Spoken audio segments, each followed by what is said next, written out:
Hey y'all, so I am currently sitting at a gas station in between jobs. I'm only 10 minutes between the two and I had to kill an hour of time, so I was eating my lunch and watching some YouTube videos, and I was just watching this guy's video about, sorry, I gotta shift the way I'm sitting, about another trans guy's video about things that still give him dysphoria, and so I thought I'd make a video about it because it really got me thinking about what things trigger it for me now, compared to what used to trigger it back in the day, in the early days. So I certainly feel it a lot less, obviously, than in the beginning. In the beginning, it was like an all the time thing, before hormones, before surgery, it was really prevalent, and the reason for transitioning was to lessen it.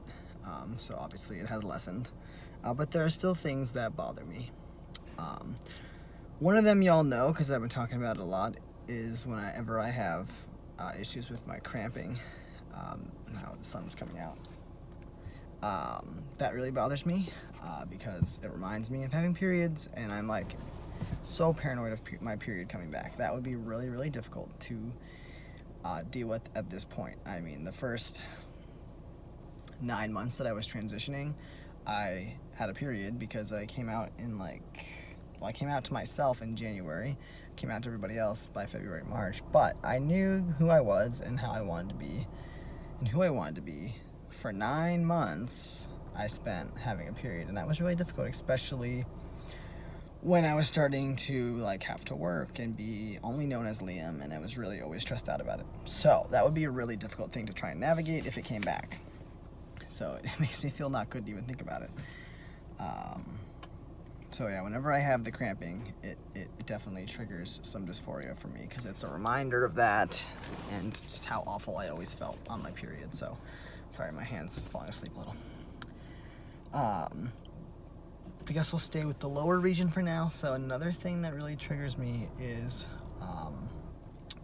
whenever I have to pee and I'm in public and there's only a public restroom and there's only one stall and a bunch of urinals and the one stall is taken, and I'm just there to pee, that really triggers me, because it's well, if I just had a penis, I could come in and be done with my business like that, like everybody else I'm watching come in and out while I'm just waiting for the one stall, where usually someone's pooping for 20 minutes. It's happened to me a lot of times where I just leave and give up and say, whatever, fuck it, I'll pee at another time, because I've been standing here for so long that it's just not even worth standing there anymore.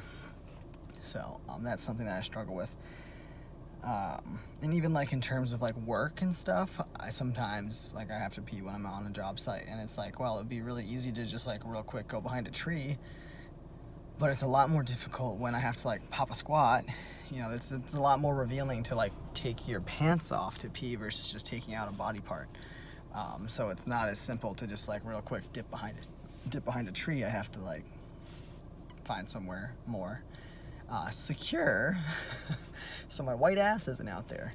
But most of the time I just end up waiting. But it would be easier if I could just real quick just dart behind a tree and come back, and not have to overthink it so much. So I really do get triggered a lot in those two instances. I don't really get triggered like that at home. Sitting down to pee doesn't bother me, and if I can easily go to the bathroom and not have to wait for a stall, it doesn't bother me. But it's those instances where I could accomplish that task if I just had a penis. That's when it bothers me. But I don't really have much dysphoria in terms of sex. I used to have more, but that was also early on in my transition. And at that point in my life, I was not communicating very well about sex, and I was still having a lot of drunken sex.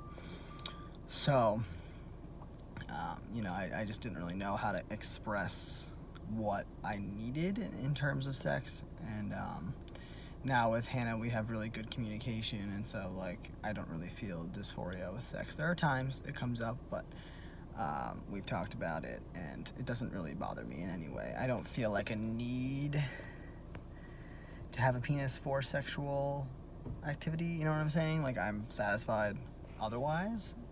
There are certainly some instances where it's oh, well, I wish, but it's not a driving factor. Now, if any of these things, as far as my lower half, become to like a more pressing issue. Like obviously I know that eventually I want to get a hysterectomy because it really does bother me and I don't want to have to worry about it anymore. But again, it's not every day that I get the cramping. It's definitely more frequent than it ever was before, but you know, it's not every day, thankfully.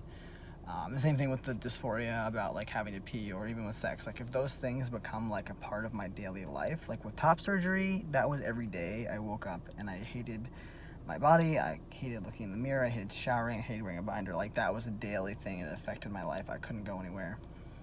Like this kind of stuff, it just bothers me every once in a while.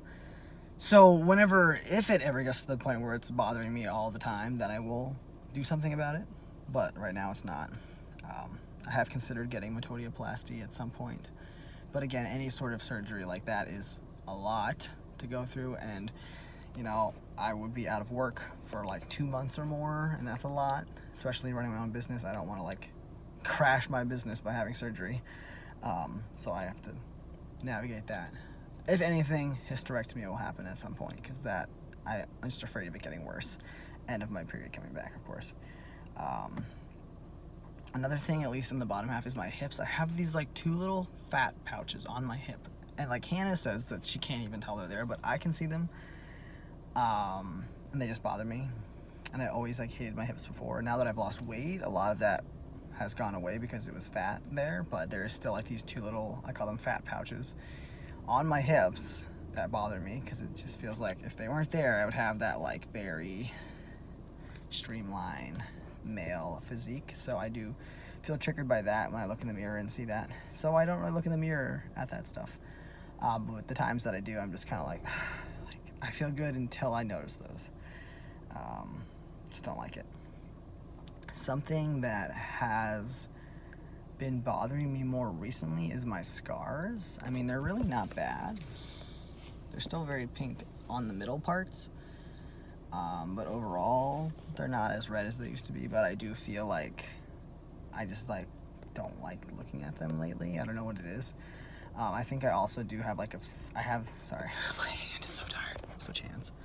I have this fear of like being outed because of my scars, so that's kind of where that comes from, you know. But you know, like if I'm ever at the beach, not really much this year because I'm not really gone anywhere outside with people around, but last year I felt a lot of like, I was always really nervous when I was shirtless in public, like at the beach or something, that people would see my scars and know that I was trans. So, you know, people are staring at me, and a lot of times I know that they're probably staring at me because I have so many tattoos and I have red hair, and I'm just like, you know, they're not really staring at my scars, and a lot of people don't know what these scars equal. They just, you know, they might just see them and be like, oh, scars, you know, which I have to remember. A lot of times, like, I'm so much more hyper-focused on that stuff than anybody else, but it does bother me. So I'm going to be getting a tattoo to cover them up, I think. It's going to be so painful, I'm sure, but, like, then I don't have, because I also have a fear about in the gym, like, people seeing it in the gym and being outed, like, there's just always this kind of, like, undercurrent, and it's like, I've worked hard for this body, I've lost weight, I paid a lot of money for this surgery, like, I want to feel comfortable with my shirt off, and I still don't, unless I'm, like, just at home, and I'm too afraid of people clocking me, as they say, as trans, and then something happening. So, that would just give me a little bit more comfort in myself to have them covered up. I'm not ashamed of them in any way, I just, like, want to feel safe, I guess. So it kind of triggers some dysphoria. It's more like a fear thing, but at times it does kind of trigger me a little bit. Another thing that I was thinking about that he mentioned was like height. I don't really ever feel like height dysphoria because, I mean, I'm 5'4", but with my work boots on, I'm probably 5'6". They give me a little bit of extra height. But and the only time I really feel it is like if I'm around a bunch of cis men and they're all taller than me, then I'm like, oh, I'm really small. But I spend a lot of time with women, and I don't, because I don't really like hanging out with men.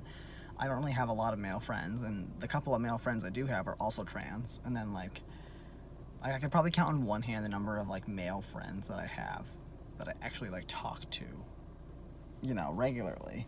And like, even these, like, male friends I have, like, the only person that I've spent a significant amount of time with that's a cisgender male is Eric. You know, we spend every day together. Other than that, most of my interactions with cis men are like in groups. or like at church and stuff, but still like a group setting. I don't really have any like male to male connections. All of my close friends are women, which I just prefer. I mean, I was raised as a woman. I feel more comfortable socializing and talking to women. You know, if I was to ever join an AA group, I would want to be in a women's group, not a men's group, because I feel more comfortable with women. But I can't be in a women's group because I'm a man. So, I don't really know if that gives me dysphoria or it's just a commentary, I guess. But yeah, he was talking about his height dysphoria, which I've never really experienced, except I guess in certain situations where I'm like, I feel. And I do worry sometimes that maybe my height will out me, but there's plenty of guys who are short, so I don't really think about it. There's some things where I just have to remind myself that it's like, it's not specifically a trans thing to like not like your facial hair or to feel like you're too short or whatever, you know. That's just like a societal thing that like you should have really good facial hair if you're a man, and you should be tall if you're a man, you should be muscular if you're a man. So but yeah, my biggest things are all with the lower half as far as that goes, and it's not super frequent. Like I said, if it ever becomes like a pressing thing where it's in my daily life, affecting my daily life, then I will pursue surgeries, but I don't see a reason to disrupt my life if it's not disrupting my life now. You know what I'm saying? Like, top surgery was a needed surgery. Bottom surgery, right now, is not a needed surgery. So, if it ever becomes, I know the next thing I'm going to do is hysterectomy, for sure. I've already got some referrals, but again, just waiting for the right time. But anyhow, I hope you guys are having a good week.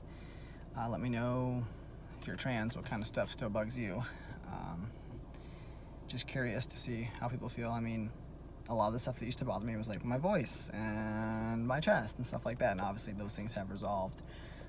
Like, my mannerisms are very feminine. Hannah always says that, but most of the time I just get clocked as a gay male versus like a female, so that doesn't really bother me either. I'm fine with how I express myself, like whatever. If you don't like how I express myself, whatever. Anyway, I hope you guys enjoyed this video. Anyway, hope you guys have a good week, and I'll talk to you next time.